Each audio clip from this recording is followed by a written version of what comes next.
नमस्कार, जय हिंद साथियों। एक बार फिर से स्वागत है आपका मेरे YouTube चैनल स्टडी विद सागर में। आशा करता हूँ आप सभी लोग अच्छे होंगे, आपकी तैयारी अच्छी चल रही होगी। देखिए, करंट अफेयर्स की सीरीज हम लोगों ने चला रखी है, जो आबकारी परिवहन सिपाही की आपकी एग्जाम होने वाला है। साथ में आपका जो पीसीएस की जो प्री का जो एग्जाम होगा और सब इंस्पेक्टर का जो एग्जाम होने वाला है आपका, और जितने भी आपके अपकमिंग एग्जाम है जिसमें करंट अफेयर्स पूछा जाता है, उन सभी के लिए वीडियो बहुत इंपॉर्टेंट रहने वाली है। करंट अफेयर्स का आपके सिलेक्शन में बहुत इंपॉर्टेंट रोल रहने वाला है। तो ये सीरीज अगर आपने करंट अफेयर्स की कर ली तो आपका करंट अफेयर्स का कोई भी क्वेश्चन नहीं छूटेगा, ये मैं गारंटी देता हूँ। तो आप जो सीरीज जो चला रही है इसको कंप्लीट जरूर देखिएगा। साथ में अगर आपको इसकी पीडीएफ चाहिए तो टेलीग्राम चैनल को ज्वाइन कर लीजिएगा। टेलीग्राम चैनल पे आपको ये पीडीएफ भी फ्री ऑफ कॉस्ट मिल जाएगी। तो जो बच्चे नए हैं जिन्होंने अभी चैनल सब्सक्राइब नहीं किया, उनसे रिक्वेस्ट करूंगा कि प्लीज चैनल को सब्सक्राइब कर लीजिए, ताकि इंपॉर्टेंट अपडेट आपको रेगुलर बेसिस में मिलती रहे रिगार्डिंग योर जॉब्स।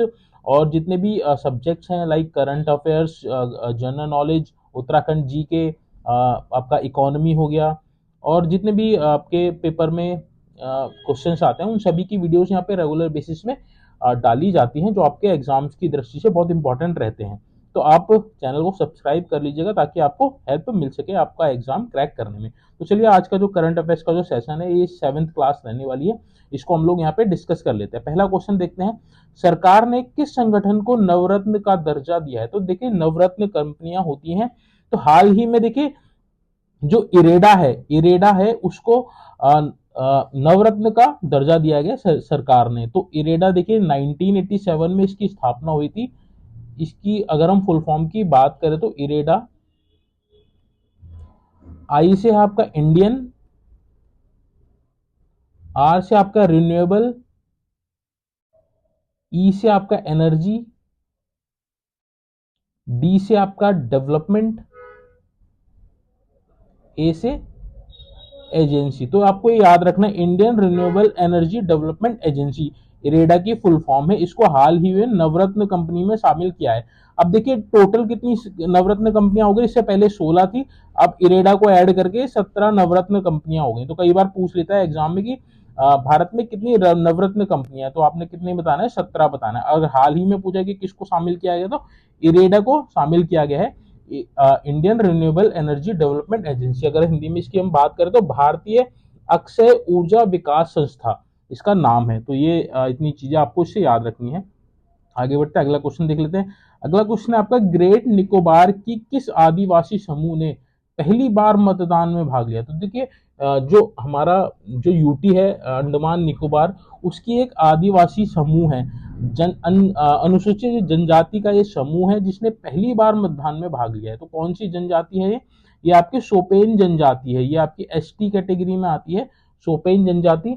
अगर हम इसकी बात करें तो देखिए, 2011 की जनगणना के अनुसार इसकी जो जनसंख्या है मात्र 229 लोग हैं। ये मात्र 229 लोगों की ये जनजाति है, इसको सोपेन जनजाति कहा जाता है। अभी हाल ही में जो आपके मतदान हुए उसमें पहली बार सोपेन जनजाति ने भाग लिया है। तो इतने पॉइंट्स आपको याद रखने इंपॉर्टेंट है परीक्षा की दृष्टि से। आगे बढ़ते अगला क्वेश्चन देख लेते हैं, भारतीय रिजर्व बैंक आरबीआई के डिप्टी गवर्नर के रूप में किसे पुनः नियुक्त किया गया है? अगर मैं आपसे पूछूं कि आरबीआई के गवर्नर कौन है, तो कौन है? आपको पता होगा, शक्तिकांत दास जी हैं। शक्तिकांत दास हैं वर्तमान में आरबीआई के गवर्नर। तो ये भी आपको याद रखना है। बाकी देखिए, अगर यहाँ पे पूछा कि डिप्टी गवर्नर कौन है, देखिए डिप्टी गवर्नर जो थे हमारे, वह रविशंकर जी थे। रविशंकर जी थे, इनको पुनः डिप्टी गवर्नर बना दिया गया। तो रविशंकर इसका सही जवाब हो जाएगा। अगर हम बात करें आरबीआई की स्थापना की, तो आरबीआई की जो स्थापना थी वह 1 अप्रैल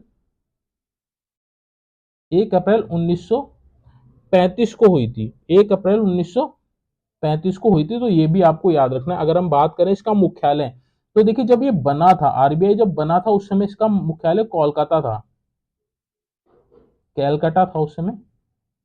अभी हाल ही में इसका जो मुख्यालय है मुंबई में है। कई बार पूछता है कि आरबीआई का मुख्यालय कहाँ है, तो आपने बताना है मुंबई में। अगर पूछेगा कि स्थापना के समय आरबीआई का मुख्यालय कहाँ था, तो आपने बताना है कोलकाता में था। स्थापना कब हुई? 1 अप्रैल 1935 को हुई। वर्तमान में गवर्नर कौन है? शक्तिकांत दास है। और डिप्टी गवर्नर की बात करें तो रविशंकर। तो ऑप्शन ए इसका सही जवाब हो जाएगा। आगे बढ़ते हैं, अगला क्वेश्चन देख लेते हैं। अगला क्वेश्चन भी बहुत इंपॉर्टेंट है। अगला क्वेश्चन है आपका, भारत की पहली बहुउद्देश्य हरित हाइड्रोजन पायलट परियोजना का उद्घाटन कहाँ किया गया है? तो देखिए, हरित हाइड्रोजन पायलट परियोजना का हाल ही में उद्घाटन किया गया है। तो कहाँ किया गया? हिमाचल प्रदेश में किया गया है। हिमाचल प्रदेश जो आपका हिमालय राज्य है, वहां पे इस परियोजना का उद्घाटन किया है, हरित हाइड्रोजन पायलट परियोजना का। तो ऑप्शन बी इसका सही जवाब हो जाएगा। आगे बढ़ते हैं, अगला क्वेश्चन देख लेते हैं। अगला क्वेश्चन ये भी इंपॉर्टेंट है। अगला क्वेश्चन आपका पासपोर्ट अफोर्डेबिलिटी, यानी कि पासपोर्ट अफोर्डेबिलिटी रैंकिंग अभी जारी की गई है। उस रैंकिंग के अनुसार किस देश का पासपोर्ट सबसे किफायती, किफायती मतलब सबसे सस्ता, सबसे सस्ता है, किस देश का पासपोर्ट सबसे किफायती है? तो इसका सही जवाब है संयुक्त अरब अमीरात, यूएई का सबसे सस्ता पासपोर्ट है। अगर हम भारत की बात करें तो भारत देखिए दूसरे स्थान पे है, तो ये भी अच्छी बात है, भारत दूसरे स्थान पे है पासपोर्ट अफोर्डेबिलिटी रैंकिंग में। अगर हम बात करें सबसे महंगा, सबसे महंगे अगर हम बात करें कि सबसे महंगा पासपोर्ट किसका है, तो ये जो सबसे महंगा पासपोर्ट है वो मैक्सिको का है। मैक्सिको देश का सबसे महंगा पासपोर्ट है। और उसके बात करें तो उसके बाद ऑस्ट्रेलिया है, ऑस्ट्रेलिया का भी बहुत महंगा पासपोर्ट है। सबसे सस्ता आपका संयुक्त अरब अमीरात, भारत का स्थान इसमें दूसरा है, और सबसे महंगा आपका मैक्सिको है, उसके बाद आपका ऑस्ट्रेलिया है। तो इतने पॉइंट्स आपको याद रखने हैं। आगे बढ़ते हैं, अगला क्वेश्चन देख लेते हैं। अगला क्वेश्चन है, भारत के साथ संबंधों को मजबूत करने के लिए किस देश ने पहला हिंदी रेडियो प्रसारण शुरू किया है? तो ये भी इंपॉर्टेंट है। इसका सही जवाब है ऑप्शन नंबर डी, कुवैत ने। तो देखिए, भारत के साथ कुवैत ने संबंध को मजबूत करने के लिए हिंदी रेडियो प्रसारण का शुरुआत किया। तो ऑप्शन डी इसका सही जवाब हो जाएगा। आगे बढ़ते हैं, अगला क्वेश्चन देख लेते हैं। अगला क्वेश्चन आपका, अंतरिक्ष विज्ञान में योगदान के लिए प्रतिष्ठित आर्यभट्ट पुरस्कार से किसे सम्मानित किया गया है? तो देखिए, ये जो आर्यभट्ट पुरस्कार जो होता है, ये अंतरिक्ष विज्ञान में योगदान देने के लिए हर साल सम्मानित किया जाता है। तो इस साल जो है वह पावुलरी सुब्बा राव जी को ये आर्यभट्ट पुरस्कार से सम्मानित किया गया। तो ऑप्शन बी इसका सही जवाब हो जाएगा, पावुलरी सुब्बा राव। ये इंपॉर्टेंट है परीक्षा की दृष्टि से। आगे बढ़ते हैं, अगला क्वेश्चन देख लेते हैं। अगला क्वेश्चन है आपका, टाटा सन्स की सहायक कंपनी। देखिए, टाटा सन्स की सहायक कंपनी टाटा एडवांस सिस्टम, यानी कि टाटा एडवांस सिस्टम लिमिटेड ने भारत की पहली मिलिट्री ग्रेड जियोस्पार्टिकल सैटेलाइट को सफलतापूर्वक लॉन्च किया है। उसका नाम क्या है? तो देखिए, हाल ही में ये एक सैटेलाइट लॉन्च की गई थी, जो है पृथ्वी अवलोकन उपग्रह। तो पृथ्वी के अवलोकन के लिए ये पृथ्वी अवलोकन उपग्रह भी इसको बोला जाता है। इसका हाल ही में अभी सफलतापूर्वक इसको लॉन्च किया गया। तो इस सैटेलाइट का नाम क्या है, ये आपका पूछा है। तो इसका जो नाम है वह आपका TSAT-1A है। ऑप्शन बी इसका सही जवाब हो जाएगा, TSAT-1A। ये इंपॉर्टेंट है।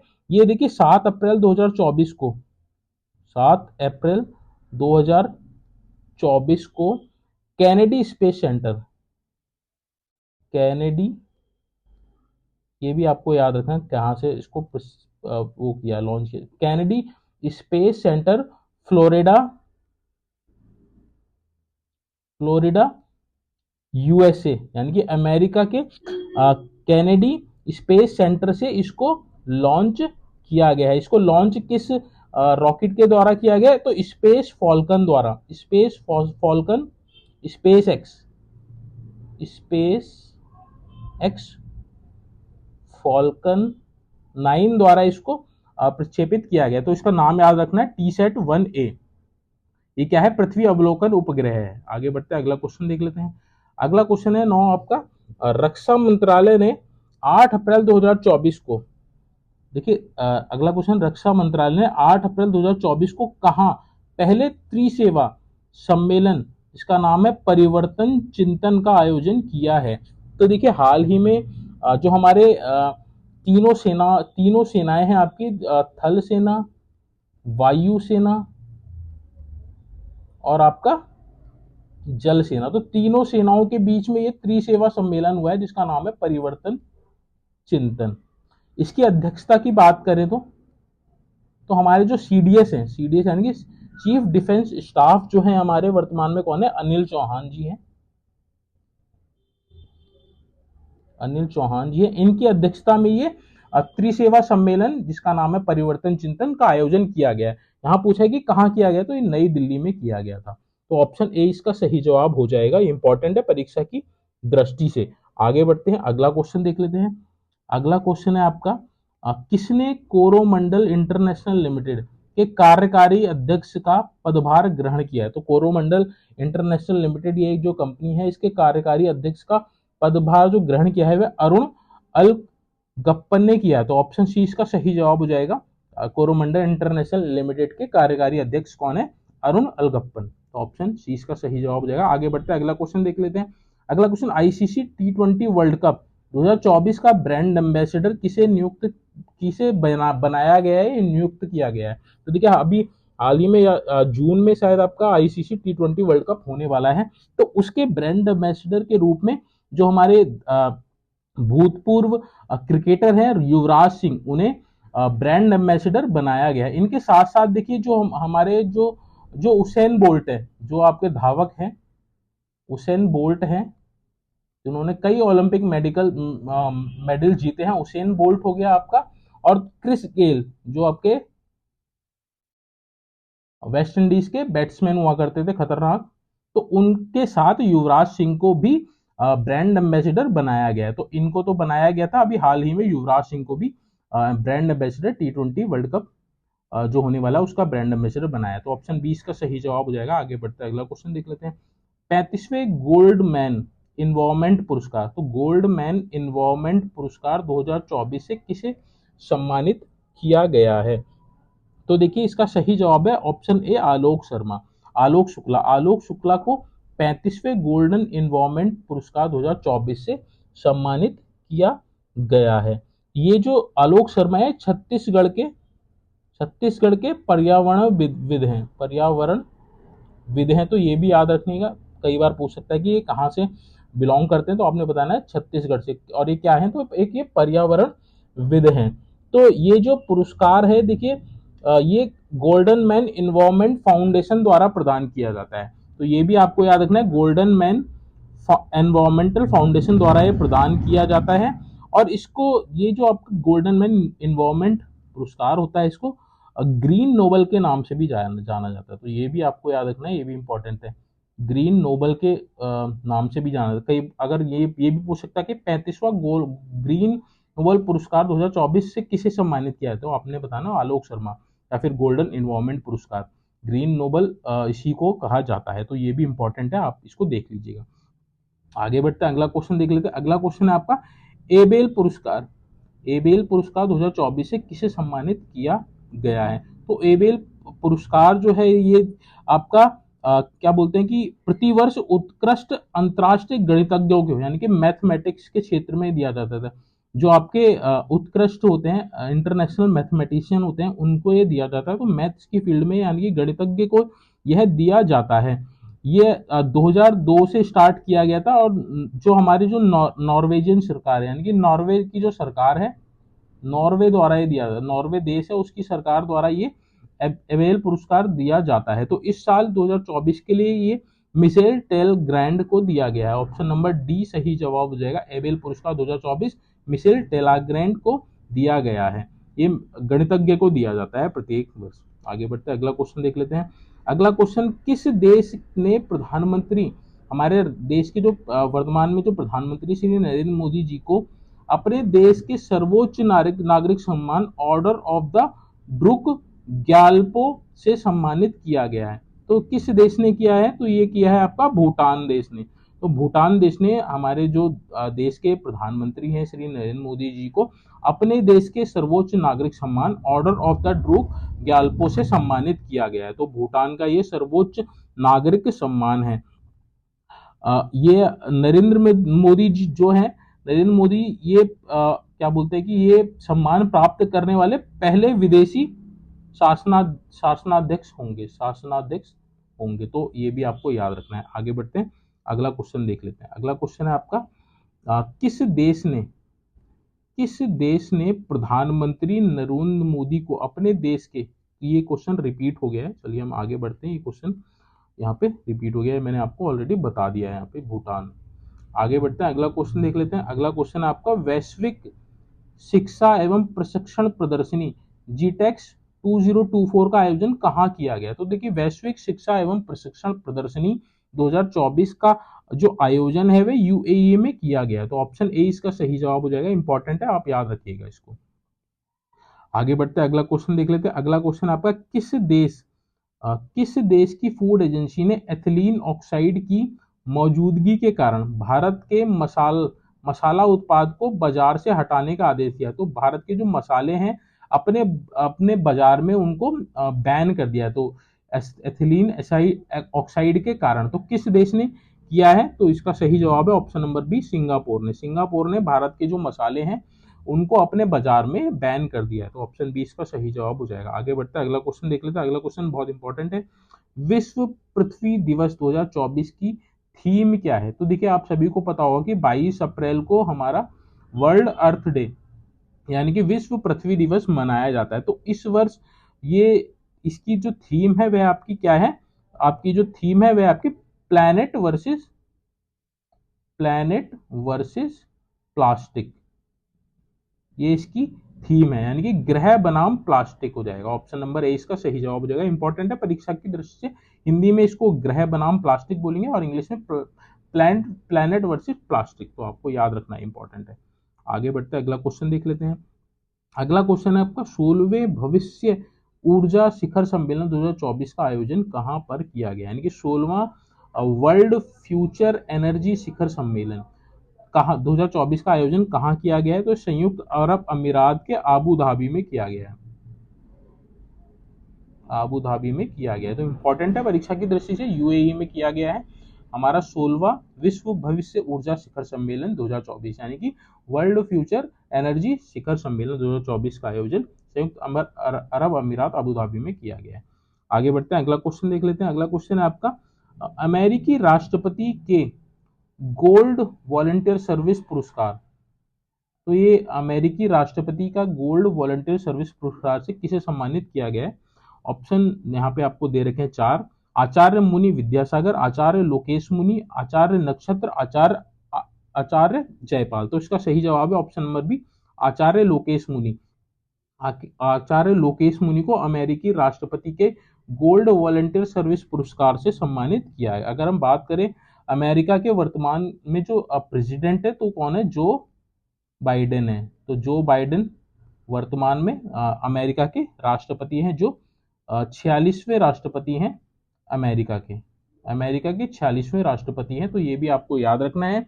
गोल्डन वॉलंटियर सर्विस पुरस्कार से किसे सम्मानित किया? आचार्य लोकेश मुनि को सम्मानित किया गया। तो ये थी इंपॉर्टेंट करंट अफेयर्स की क्लास जो हम लोगों ने यहाँ पे डिस्कस किए, इंपॉर्टेंट क्वेश्चन जो आपके परीक्षा की दृष्टि से बहुत इंपॉर्टेंट रहने वाले हैं। तो आप इस वीडियो को जरूर देख लीजिएगा और इसको सेव करके भी रखिएगा। जब आपका एग्जाम होने वाला हो तो आप इसको रिवाइज जरूर करके जाइएगा। अगर नोट्स बनाना चाहते हैं तो आप इसको दोबारा से देखिए और अपने नोट्स भी बना सकते हैं, जिससे आपको मदद मिलेगी एंड टाइम पे पढ़ने में। होप सो आपको वीडियो अच्छी लगी होगी। अगर आपको वीडियो अच्छी लगी है तो प्लीज़ वीडियो को लाइक कीजिएगा, शेयर कीजिएगा और चैनल को सब्सक्राइब जरूर कीजिएगा, ताकि आपको महत्वपूर्ण अपडेट्स रिगार्डिंग जो सरकारी नौकरी होती है वे आपको रेगुलर बेसिस में मिल सके, आपसे कोई भी जो चीज़ें हैं वे मिस ना हो पाए। बाकी आप अपनी तैयारी को कंटिन्यू रखिए, तैयारी करेंगे तो आपका सिलेक्शन जरूर हो जाएगा। देखिए अगर सिलेक्शन चाहते हैं तो मेहनत आपकी लगेगी, सिलेक्शन मेहनत मांगती है, तो मेहनत करेंगे तो आपका सिलेक्शन जरूर हो जाएगा। आपने स्मार्ट स्टडी करनी है और अपने डेडिकेशन के साथ अपने जो भी आपका गोल है उसकी तरफ आपने बढ़ना है। अगर आप डेडिकेशन और कंसिस्टेंसी के साथ अगर आप बढ़ेंगे, अपने अपने स्टडी के साथ आप अगर फेयर रहेंगे तो आपका सिलेक्शन जरूर हो जाएगा। बस आप मेहनत जरूर कीजिए, जो चीज़ आपको पढ़ाई जाती है उसको आप रिवाइज जरूर कीजिएगा। ज़्यादा मत पढ़िए, कम पढ़िए, बट उसको बार बार पढ़िए। रिवीजन करेंगे जितना ज़्यादा उतना आपका जो भी सब्जेक्ट होगा उस पर आपकी पकड़ बनेगी तो आपका सिलेक्शन के चांसेस बढ़ जाएंगे। देखिए करंट अफेयर्स इंपॉर्टेंट रहता है आपके सिलेक्शन में, इसलिए करंट अफेयर्स की क्लासेस में रेगुलर बेसिस में लेके आ रहा हूँ। अगर आपको कोई और क्लासेस चाहिए तो कमेंट बॉक्स में मेंशन कीजिएगा, मैं कोशिश करूंगा उस टॉपिक पे भी आपकी वीडियो बना के आपको डालूं। तो चलिए आज का जो सेशन है इसको यहीं पे एंड अप करते हैं। जल्दी मिलते हैं आपको नेक्स्ट वीडियो के साथ। Thank you so much for watching this video.